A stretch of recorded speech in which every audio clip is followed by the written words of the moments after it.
It's your adventure podcast hostess with the mostest, Katie Staples. I'm going to share my travel stories, tips, and tricks for exploring and creating unforgettable experiences and memories. Find me on Instagram at the.great.escape.podcast so you can follow along and I can hear from you.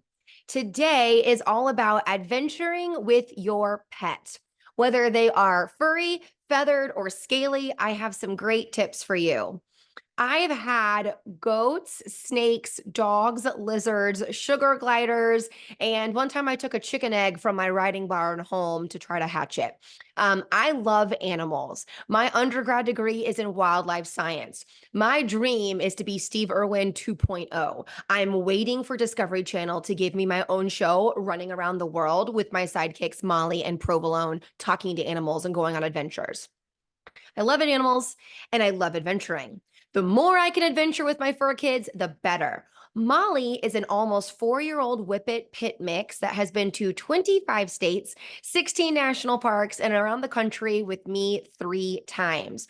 Provolone is my foster fail pit mix that turns 1 tomorrow, and he's been to 4 national parks, 15 states, and 1 huge cross country trip.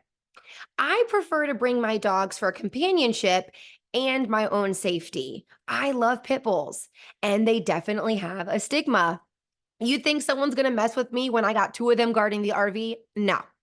Now, most of these adventures happen traveling in my RV Sheldon. No matter if you drive or sleep in a tent or have an RV too, whatever, here are some good things to keep in mind when you're adventuring with your pet.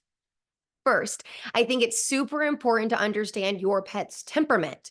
Is this trip even going to be enjoyable for them? Or will they be so anxious and so out of their comfort zone the entire time that everyone is miserable? Consider weather, location, activities. Where will they be when you're in a people only area? What's the longest you'd leave them for? Are they familiar with that situation? Of course, stick to their regular feeding and walking schedule as much as possible and have enrichment for them if they won't be as active as usual. If I go on a long hike and my pups stay in the RV, I give them Kongs with peanut butter and treats inside. Get your pup a puzzle toy. When you're traveling to your destination, where will the pets be? Are they going to be restrained? This is probably fairly controversial, and I don't have pet seatbelts. If I'm in my truck, the kids are laying down in the back seat. And if I'm in the RV, at least one is sitting between the driver's seat and the passenger seat in the front. And sometimes one is on the couch behind me. They're never crated at home anymore. So crating them would probably cause a lot of stress, and they're really good in the car. Luckily, my 2 are obsessed with the RV and car rides. If yours isn't, or you don't know how they do on a long trip, let's talk about how to set them up for success. I got Molly when she was 3 months old, and we started out only doing like 20-minute car rides to the dog park. Eventually, she worked up to 10-hour drives in one day to see my family outside of DC. Provolone, on the other hand, he came to me as a 5-week-old foster puppy. We had 4 from his litter and wound up adopting him. And the only way to make that adoption official was to have him neutered. So most people would wait until a puppy was 6 months. However, I had a several-month work trip and was taking the RV to Montana, aka well out of the state of Georgia. So he was neutered at 3 months, so I could take him with us. I picked him up from surgery and we left for 2 months. Months 3 and 4 of his life were in a 200 square foot house on wheels, going to national parks and RV campgrounds. My first dog, Penny, RIP, used to get a little car anxiety. She preferred to sit where she could always look out a window, and she'd pant a good bit even with AC blasting on her. Maybe it was car sickness, I don't know. She never got sick.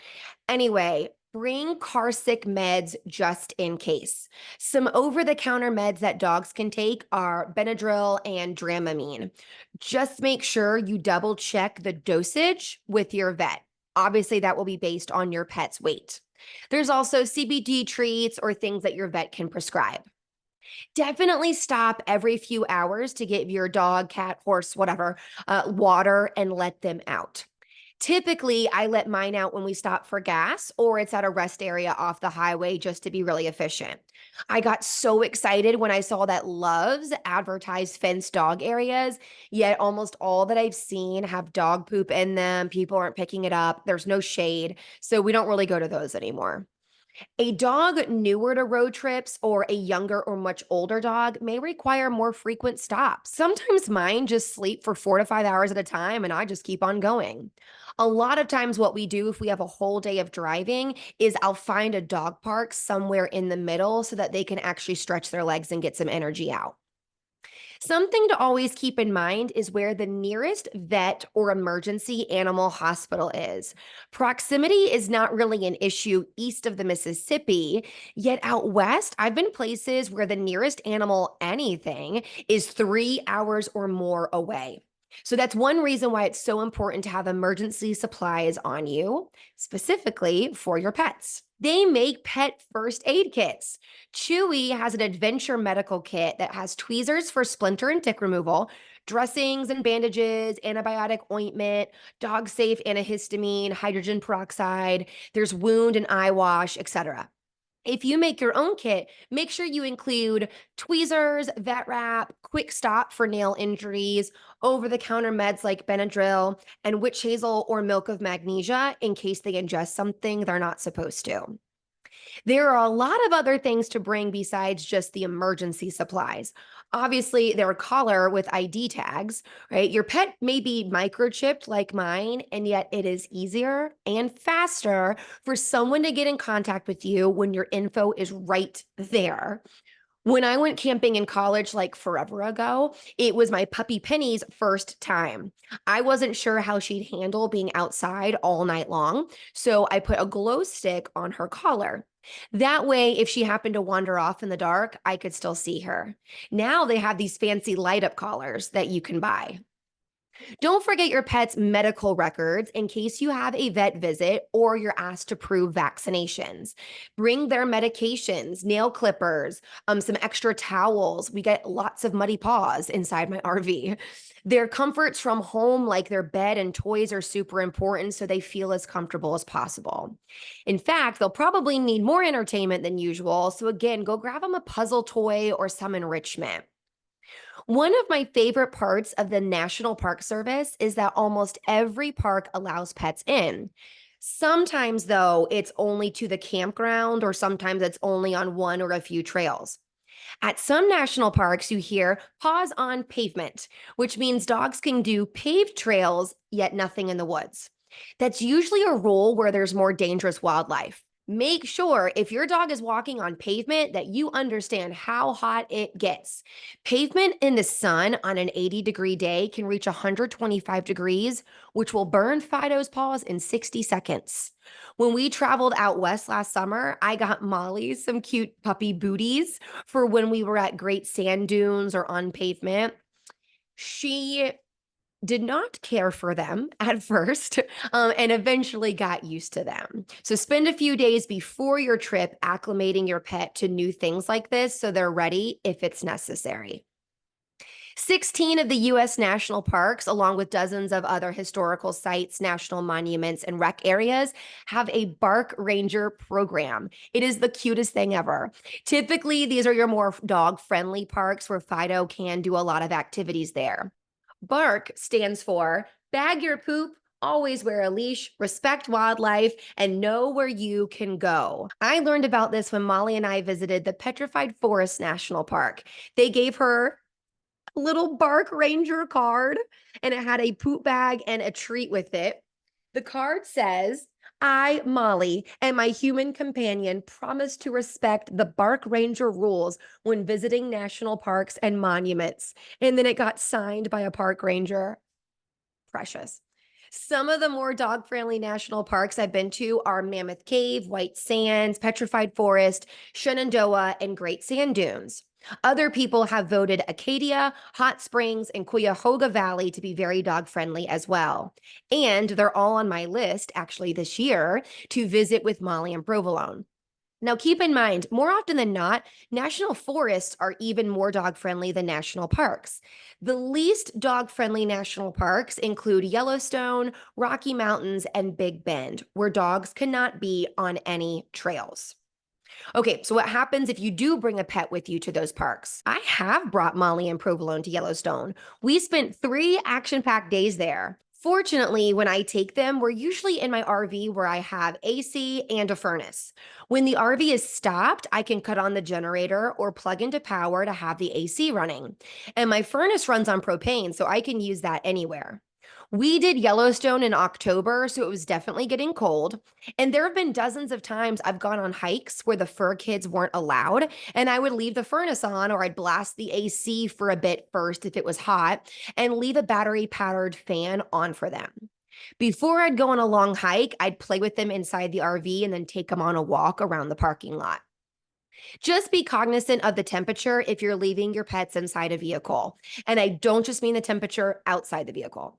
A 31-foot RV heats up a lot slower than a car. Now, whatever you're bringing Fido in, consider using a tool like Waggle to monitor the interior temperature. This device stays inside the vehicle and you get text alerts when the temperature or humidity gets too high.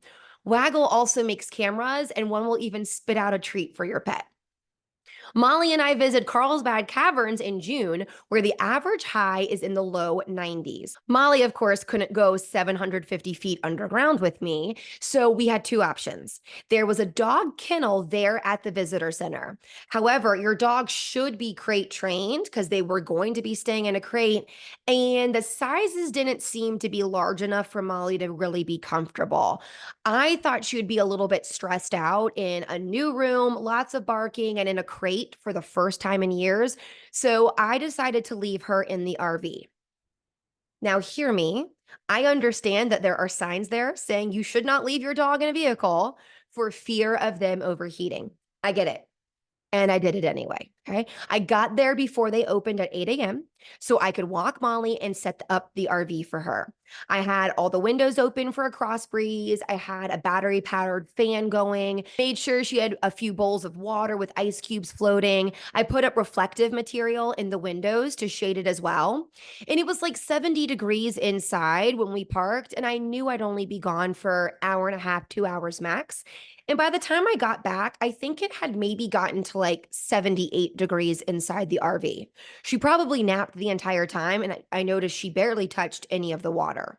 It's actually really comfortable inside my RV up to 82 degrees or so, especially with a cross breeze because you're in the shade. Now, right after that, we went to Guadalupe Mountains National Park in Texas for 3 nights. There is only dry camping allowed there. There's no electric, there's no water hookups for your rig or at the tent campsites.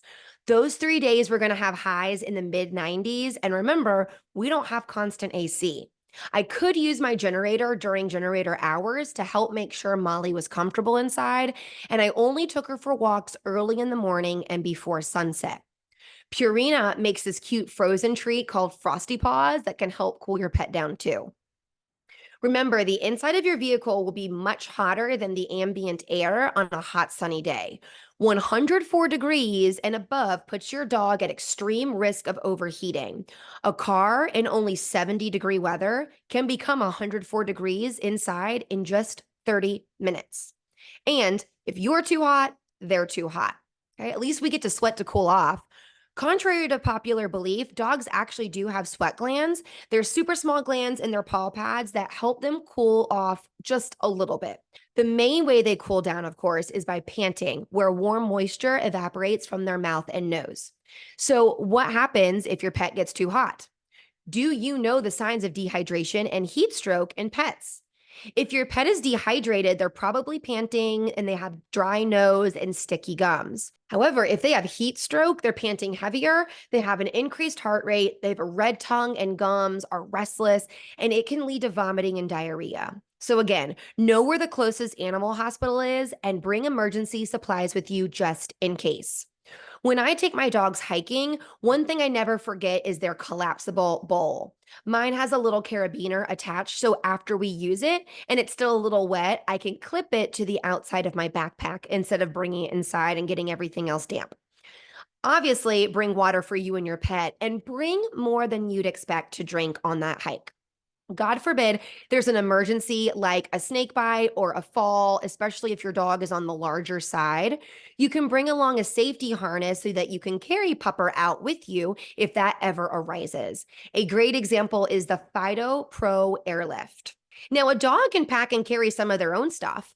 Wilder Dog has some cute dog backpacks and other accessories. A good rule of thumb is no more than 25% of their body weight and work them up to whatever that amount is. Start off just getting them okay with putting that pack on, especially if they're not used to a harness or a jacket. If you're camping in a tent, take some time before the trip to set your pet up for success.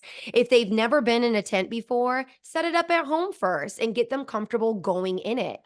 When I first got the RV, Molly would spend some time with me inside it, parked at the house, while I made some decor changes and packed it all up. Now she races to it when I open the door because she knows it means we're going on an adventure. You're more likely to encounter wildlife with your pets in your campground. Wildlife know campgrounds mean people and people mean food, and not just the people food. They want that boring dry dog food just as much as they want your steak. So make sure you put your pet's food away properly at night. I have a plastic bin a little smaller than the one at home that I take with us. Some people use portable fences at a campground. I have tie outs for my two. They're 25 feet long, yet I can always double them up if I don't want my pups going quite that far, or I can just use their leashes and attach it to like the picnic table. That doesn't mean you can just leave them tied up while you're inside the RV or off somewhere. In episode 3, I talked about how a raccoon walked right into our site, right in front of Molly, and they got into a scuffle. Oh my gosh, one time at the Grand Canyon, a coyote came into our site. So Molly and I were staying at the 10X campground just south of the Grand Canyon. And we woke up early that morning because I was going to hike the South Kaibab Trail. And I opened the RV side door and I look out. Okay, there's no moose. Molly's safe. I let her out. I let her out off the leash. She walks out. She looks across the front of the RV and then she just freezes. She won't break her gaze. She's not moving. I call her. She doesn't come in. She's just staring at something on the other side of the RV. And I'm like, it's too cold for snakes. Like, I looked for a moose. What is it? So I finally get her in and I open the window shade on the other side of the RV, and there's a coyote standing there staring at us. Now, it wasn't a big one, probably the same size as Molly, like 45, 50 pounds, but oh my gosh, it was super interested in us. And maybe not in a malicious way. It like barked and then went through some other vacant sites, continuing to look back at us. One animal I finally got to see in the wild that I've been waiting for is a rattlesnake. I finally saw one in Joshua Tree hiking a trail. I was solo, the dogs weren't with me. Now, it would be kind of rare for a snake to be in your campsite. They don't want to be near us. Yet, best believe your pup will smell them long before you see them, and they might get curious and go closer. One time, Provolone found a tiny snake in our backyard and walked right alongside of it with his face right on top of the snake. Thank God it wasn't a copperhead, because we do have those in my neighborhood. Those are pretty aggressive and can definitely hurt your dog, if not kill them. Rattlesnakes, copperheads, and cottonmouths are some of the most venomous snakes for dogs in the US and account for 99% of all pet bites. Rattlesnakes are 65% of that. Dogs are 80% likely to survive a rattlesnake bite if treated quickly. If you're going where rattlesnakes are, which is like the whole country, consider having your dog take a rattlesnake behavior class. While in your campground, please make sure to follow etiquette rules such as cleaning up after your dog. I still can't believe I have to say that. Please keep your dog from barking and have them on a leash. Take others into consideration. It will just make a better experience for everyone. Molly is a little dog selective. Provolone is scared of most kids. If we're walking in a campground or on a trail about to pass kids or dogs, we pull off to the side and I make sure to choke up on their leash. They need to know that mama is in charge and we're not going to be reactive to anyone. Last and not least, I'm just going to say it. Please don't be that person that gets an emotional support animal certificate just to take your dog places. That is for people who actually need an emotional support animal. And obviously, that's different than a properly trained service animal. Look, I love my dogs like children, and they're not meant to go everywhere. Okay. If you travel with your pets, I'd love to hear from you. What suggestions did I miss? Send me your pictures. Find me on Instagram at the.great.escape.podcast and send me a message. And don't forget to hit subscribe so that you can follow along and dream big for your journeys on the Great Escape. See you next time, adventurers.